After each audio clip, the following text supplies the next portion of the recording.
Mesdames et messieurs, bonjour et bienvenue dans Rencontre. Il y a des êtres dont la géographie intérieure ressemble à une carte du monde, vaste, plurielle et sans frontières. Mon invité aujourd'hui a grandi là où les horizons s'épousent entre les embruns de la République dominicaine et les lumières de la France. Avocate de métier, elle a appris que les mots sont des boucliers. Femme d'État, elle a compris qu'ils sont des ponts. Elle porte aujourd'hui une ambition qui dépasse les drapeaux, celle de la francophonie. Non pas comme une simple langue apprise, mais comme une patrie de cœur, une mémoire partagée et un dialogue permanent entre les cultures. Entre Paris et Rabat, entre les sommets du G7 et des projets concrets portés par l'AFD sur le terrain, elle incarne cette diplomatie du visage humain où la solidarité internationale se mesure à la force des liens que l'on tisse. Elle est la voix de ceux qui croient que le monde, malgré ses fractures, peut encore se lire dans une langue commune. Éléonore Carrois, c'est un plaisir de vous avoir avec nous aujourd'hui. Merci d'être mon invitée. Merci à vous de l'invitation, c'est un plaisir et un honneur d'être ici. Merci de l'avoir accepté. Alors, on va revenir un petit peu sur votre parcours, sur les points d'inflexion de ce parcours, aller à votre rencontre, vous présenter à nos téléspectateurs également. Et on va commencer par la toute petite enfance. Alors, je sais que vous avez une identité plurielle, une culture mixte, que vous parlez plusieurs langues. Parlez-nous un petit peu de votre enfance et de cette identité plurielle dans laquelle vous avez grandi. Alors moi, je suis née à Paris en 1985, mais très rapidement après, mes parents se sont installés en République dominicaine. Ma mère est dominicaine, mon père français, et ça devait être initialement un séjour court. On devait rentrer en France. L'idée du retour, comme beaucoup de Français qui vivent à l'étranger, a toujours été présente. Et puis finalement, j'ai fait toute mon enfance, toute ma scolarité au lycée français de Saint-Domingue, dans lequel mes parents se sont beaucoup investis. Et j'ai effectivement grandi, comme beaucoup de nos compatriotes qui vivent à l'étranger, à cheval sur plusieurs cultures et puis surtout dans un endroit très ouvert sur le monde, parce que dans ces lycées du réseau AEFE, qu'aujourd'hui je m'attelle à réformer, c'est un réseau qui a besoin d'une réforme en profondeur, mais qui est surtout un formidable outil pour la France, à la fois de formation et aussi de projection, d'influence, de transmission de la culture et de la langue, était un peu ma maison. Donc, dans ce lycée français, il y avait des personnes qui venaient d'à travers le monde. C'est comme ça que je me suis retrouvée à apprendre l'italien, le portugais, d'autres langues. Et puis, quand on grandit dans les Caraïbes, on est au carrefour de beaucoup de régions, de beaucoup d'influences. Et lorsqu'on vient soi-même des Caraïbes, eh bien, on vient de beaucoup d'endroits. Et donc, c'était un peu ça, mon enfance. Mais c'était face à la mer. Et comme beaucoup de personnes ici, au Maroc, qui est aussi un pays qui a ses merveilleuses côtes, je pense que ça peut parler parce que ça vous ouvre des horizons. Et vous devez vous sentir chez vous ici également, du coup. Vous avez cet air un petit peu familial.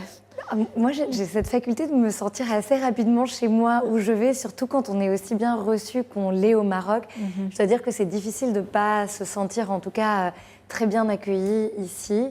Et oui, effectivement, il y a ce côté méditerranéen que nous partageons. Et puis, avec le Maroc, on partage beaucoup de choses. On partage aussi cette envie de promouvoir le multilatéralisme. Ça peut paraître un peu technique comme terme, mais en fait, c'est de se dire qu'on a besoin d'un dialogue entre les différents pays, les différentes nations. Donc oui, moi, je me sens très, en tout cas, très bien reçue et très heureuse d'être ici. Une ouverture, effectivement, vers le monde. En tout cas, quand on vit dans plusieurs pays, on apprend également que ce monde dans lequel on vit peut paraître aussi complexe. Oui, tout à fait. Alors moi, j'ai eu la chance ensuite de faire mes études universitaires en France, mais de faire une partie aux États-Unis, d'exercer comme avocate à Genève, de beaucoup voyager aussi en Asie par le métier de mon mari, de me retrouver maintenant beaucoup en Afrique aussi par ces fonctions que j'occupe. Et je pense qu'il y a cette prise de conscience du fait qu'il y a en ce moment, un peu partout dans le monde, une tentation du repli sur soi, une tentation du rejet de l'autre. Et pour les personnes qui, comme moi, ont plusieurs cultures et justement ne veulent pas choisir, mais veulent au contraire apporter dans le débat public national cette multiculturalité, c'est à la fois une source de souffrance, mais c'est surtout une source d'action. Moi, ça me motive chaque jour pour aller convaincre mes concitoyens qu'en fait, la France a besoin de ce dialogue de culture. Elle doit être fière de ces plus de 7 millions de Français qui ont des origines africaine et qui crée des ponts entre notamment la France et je parle du continent africain parce qu'on se trouve aujourd'hui au Maroc, mais c'est vrai avec beaucoup de régions du monde et c'est une richesse en tout cas pour la France. Vous êtes aujourd'hui en tout cas très engagé, notamment avec la francophonie, on va y revenir plus tard, mais avant de se concentrer sur ce point qui est très important. Nous allons rester sur votre parcours, notamment le parcours académique. Vous l'avez dit, vous étiez avocate. Vous avez choisi le droit. Pourquoi cette orientation particulièrement? Qu'est-ce qui vous a interpellé à ce moment-là? J'ai toujours aimé le fait d'avoir un cadre commun. Vous savez, le droit, c'est finalement un langage commun. On se met d'accord sur des règles, sur des principes. Et donc, c'est rassurant. Et je pense qu'au niveau multilatéral, au niveau de la diplomatie, on a besoin d'un cadre commun. Aujourd'hui, beaucoup remettent en question le droit international, son existence même. On sait que le droit international est imparfait. On sait qu'il est valable que s'il est respecté. On sait que beaucoup d'États, y compris des États de premier plan aujourd'hui, ne respectent pas le cadre du droit international. Pour autant, on a besoin de ce cadre et on a besoin de le défendre. Et moi, je le défends ardemment parce que c'est ce qui nous permet de nous comprendre, d'avancer ensemble, de fixer des règles du jeu. Et j'ai toujours été très attachée, moi, aux règles du jeu et au fait d'avoir un cadre. Et puis le droit, rappelons-le, ça protège aussi les plus faibles. Et quand vous grandissez dans un pays en développement, vous avez la chance d'ailleurs de faire partie d'une partie de la société qui est plus privilégiée que d'autres, vous avez aussi un peu ce sens des responsabilités, cette volonté que votre pays, enfin, en l'occurrence moi c'est mon deuxième pays, se développe, ce qui a été le cas au cours des dernières années, et un attachement à permettre ce développement. Donc ça veut dire une bonne gouvernance, ça veut dire la lutte contre la corruption, ça veut dire toute une série de choses qui finalement se retrouvent dans cette matière très large et très, très forte qu'est le droit. Et puis ce cadre permet d'avoir également un langage un petit peu commun que tout le monde peut comprendre. Absolument, et c'est nécessaire en démocratie. Vous savez, on parlait de la crise tout à l'heure, ce qui fait qu'aujourd'hui les citoyens se sentent un peu éloignés, il y a ce repli sur soi. C'est aussi une crise de légitimité. Et on doit pouvoir se comprendre et on doit pouvoir se dire les choses clairement. Et le droit, c'est pas forcément... On ne doit pas le voir comme quelque chose de technique ou comme quelque chose de sachant. Le droit, ça doit parler à tout le monde. D'ailleurs, on est tous soumis aux droits et aux règles de nos pays et au droit international. À quel moment, justement, le droit n'a plus suffi? À quel moment vous avez senti qu'il fallait plus, que votre engagement avait besoin d'un champ plus large, j'ai envie de dire? Quand est-ce que la politique s'est imposée comme une évidence?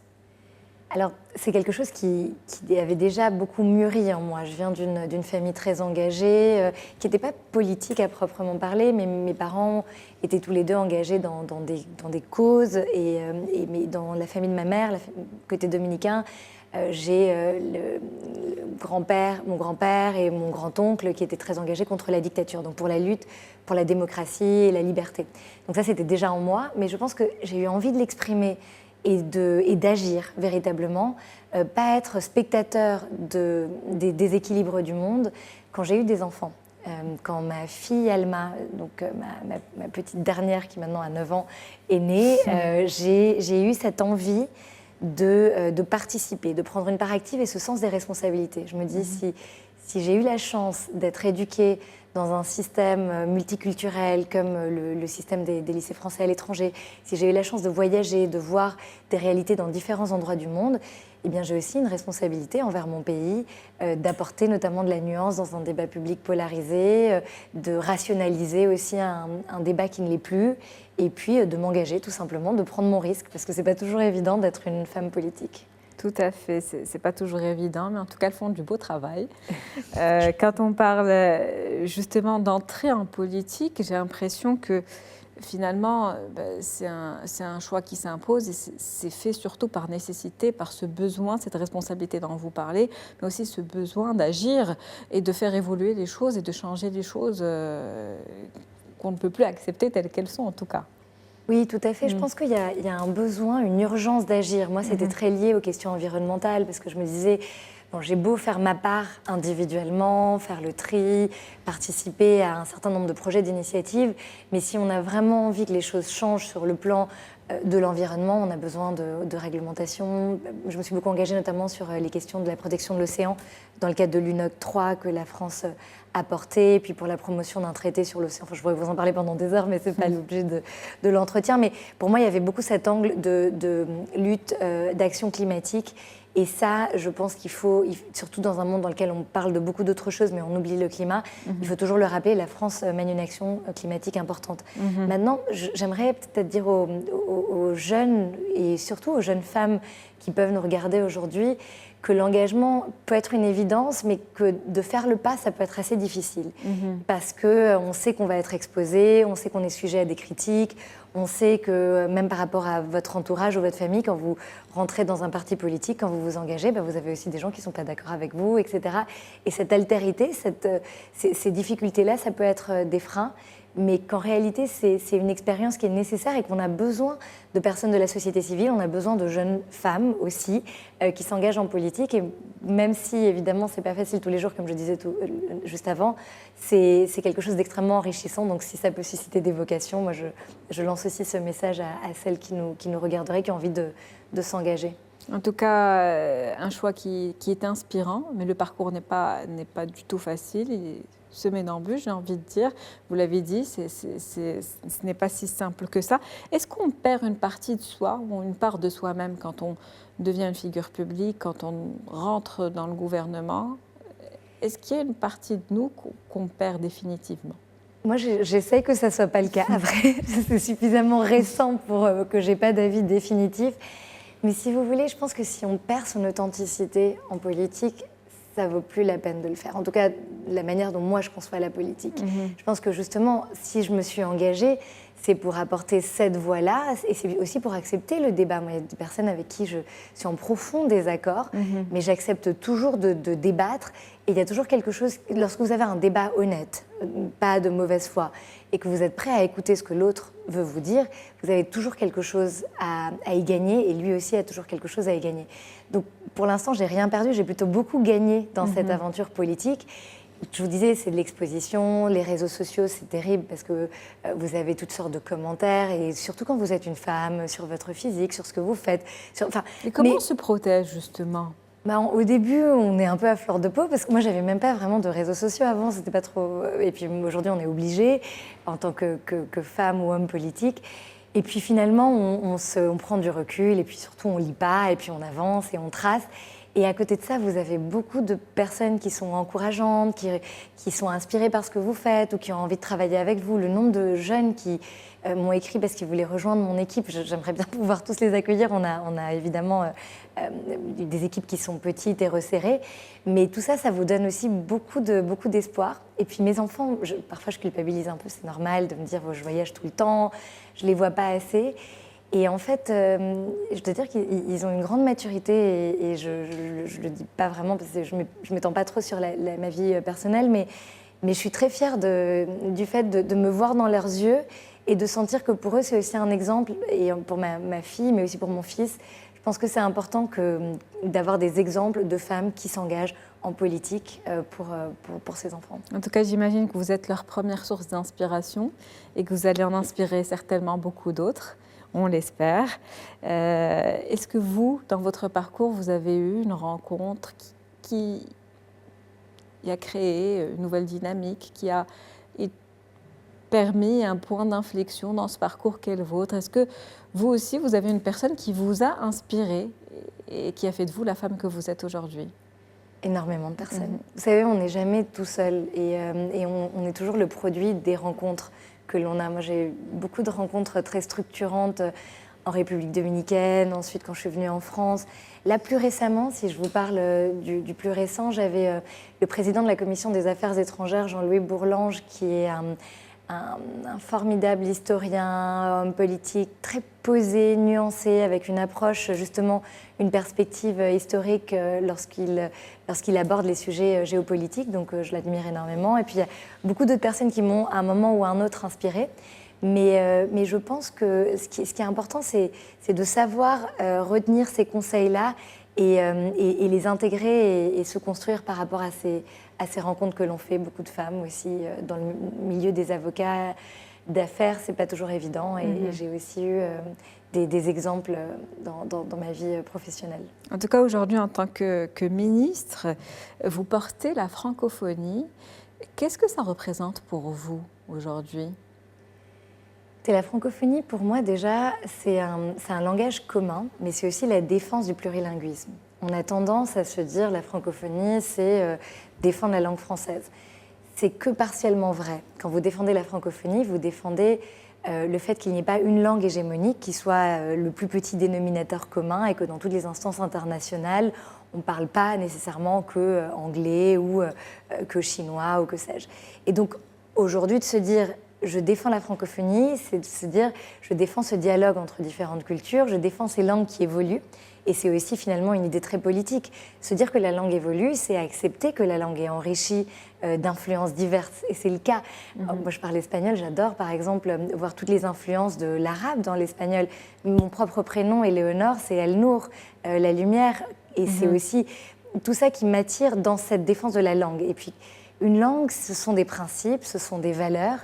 Et ces valeurs que l'on porte à travers la francophonie, forcément ça fait écho un peu aux valeurs des Lumières, mais c'est des Lumières qui se réinventent ou qui se rallument chaque jour.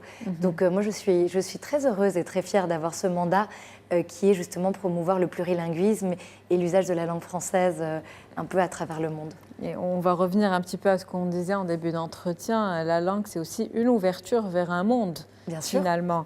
Et justement, dans ce contexte un petit peu international aujourd'hui, vous parliez de mutation. Est-ce qu'on peut dire que la francophonie est aujourd'hui en mutation ou est-ce qu'elle est plutôt en difficulté, en déclin par rapport à l'anglais qui semble, pour le moment en tout cas, prendre un peu plus de place? Dites-nous un petit peu quel est l'état des lieux de la situation. Alors, si on fait un état des lieux clinique, c'est-à-dire si on s'en réfère aux chiffres, la francophonie se porte bien parce qu'on est passé d'être la 5e langue la plus parlée au monde. Lors du dernier état des lieux, il y a quelques années, on était 321 millions de locuteurs de français, à aujourd'hui 396 millions de locuteurs de français. On est passé à être la 4e langue la plus parlée au monde. Et cette croissance, elle s'est faite essentiellement sur le continent africain. Pourquoi ? Parce que c'est le continent qui a la plus forte démographie. Et en fait, cette langue, elle est parlée par beaucoup de jeunes. Donc c'est plutôt aussi une source d'espoir. On se dit que c'est une langue qui va continuer à être parlée. Et d'ailleurs, c'est la 2e langue la plus apprise. Donc ça veut dire qu'elle reste attractive. On choisit d'apprendre le français. Ce n'est pas nécessairement votre langue maternelle. Après, derrière les chiffres, il y a des réalités. Et je pense que justement, quand on a la responsabilité qui m'incombe, c'est-à-dire celle de défendre la francophonie, il faut aussi être très lucide. Certains pays font le choix de l'anglais avant le français ou d'autres langues.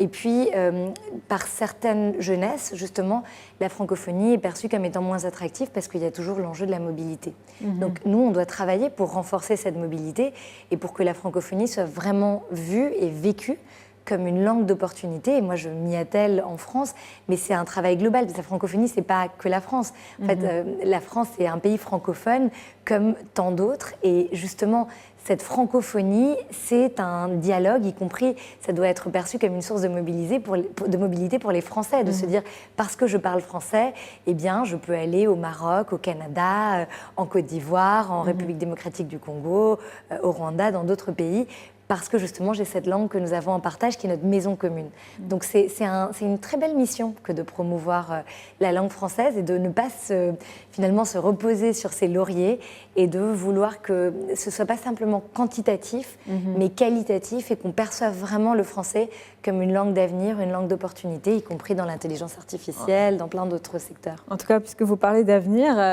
on dit souvent que la francophonie, enfin l'avenir de la francophonie est aujourd'hui en Afrique, parce que c'est une langue qui est très parlée sur le continent africain. Est-ce qu'on peut dire que c'est déjà le cœur vivant de cette langue? Est-ce que le centre de gravité de la francophonie est en train de changer? Là encore, factuellement, le plus grand nombre de locuteurs est aujourd'hui sur le continent africain. Et c'est une bonne chose parce que, comme je vous le disais, en plus, ce sont des locuteurs jeunes.